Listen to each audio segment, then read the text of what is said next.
Australia is a vast continent, and we are talking about a road network that extends more than 900,000 kilometres, including around 670,000 kilometres of local roads.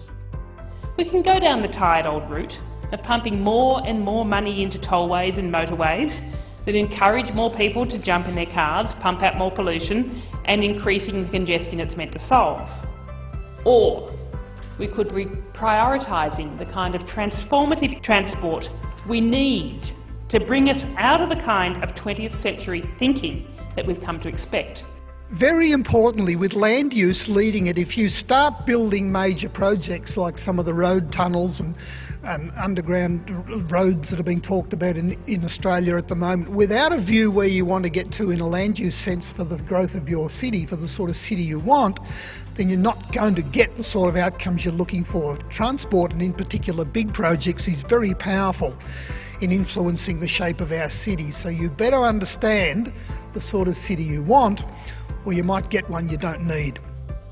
In terms of public transport and active travel, I have a firm view that we cannot really unlock the economic productivity of our big cities in particular unless we invest in high capacity public transport.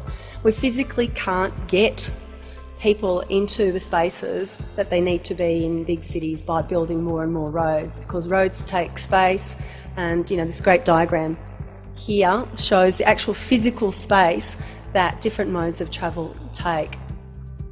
You can't expect people from overseas to fly into an international airport that's got more cows and horses around it than it's got people, and there's no public transport system to get them anywhere.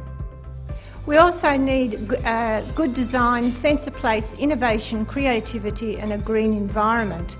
And again, transport is essential for this. Getting the big trucks going out of the centre of the neighbourhoods, getting them away from schools, getting main roads away from schools, stopping main roads, cutting communities in two. What are the jobs of the future? Where will they be located? How do we make sure that people can have access to those jobs, so that we don't have a circumstance whereby we have people who can't afford to live anywhere near where they work, and the social consequences behind drive-in, drive-out suburbs whereby people spend more time in their car going to and from work than they do at home with their kids. But we redesigned our streets, and we redesigned our neighbourhoods, and we redesigned our homes. We now have the largest homes in the Western world, international standards. Part of that is because there tends to be 2, if not 3, garages in each house. We've redesigned our neighbourhoods around the play needs of 5 to 12-year-olds. Not their walk to school, which we wiped out with the cul-de-sac design, not the needs for anyone else to walk through the neighbourhood, and we failed on that battle. And I think that the one message that I want to be able to leave for not only here in the greater Adelaide region, but throughout all of Australia is that public transport is not just about getting people from point A to point B.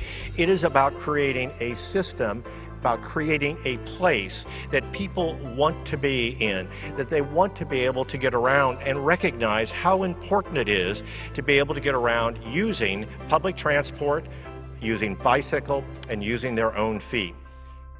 We can't afford to spend such huge amounts of money on roads we don't need, which won't solve our congestion problems.